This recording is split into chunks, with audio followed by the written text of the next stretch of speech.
Hi. The fourth person that I did a tarot reading on is the head of the budget department and operates behind the scenes, sometimes referred to as the shadow president. He's responsible for a lot of people losing their jobs, particularly if they're women or people of color or not in the habit of kissing the orange man's butt. I also asked what his fate would be. The current situation, the sun reversed, signifies a cloudy future. He has a huge program he intends to implement, and the number of lawsuits that are happening currently and that the government is mostly losing would probably make the future look very cloudy to him.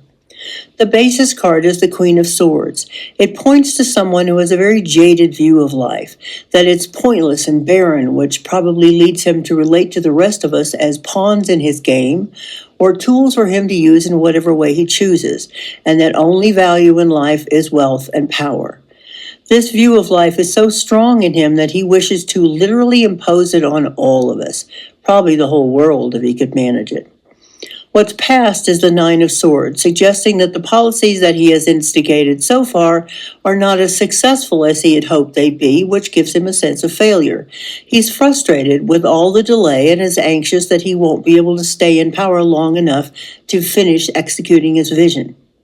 The immediate future is the Ten of Cups. This is a card of attainment of desires and lasting success. Ugh. I don't like the look of this. Hope it doesn't mean they'll mess up this year's midterms so that they stay in power, but it could be that. Or it could mean that they seem to be reasonably successful in removing a lot of people from voting rolls, or just generally make voting harder so he feels successful. The outcome is the Nine of Cups reversed. It means mistakes, imperfections in present plans, or overindulgence. Well, that feels better. His real mistake is that he hasn't taken into account the spirit of the American people. What makes us different than places that have had autocracies for centuries is that we've grown up with human rights and reachable goals. We don't like being cheated, lied to, and suppressed, and we ain't going to put up with it. Come back tomorrow for another reading about members of the administration. This is LauraJthe.Treetalker. Thanks for watching. See you next time. Bye.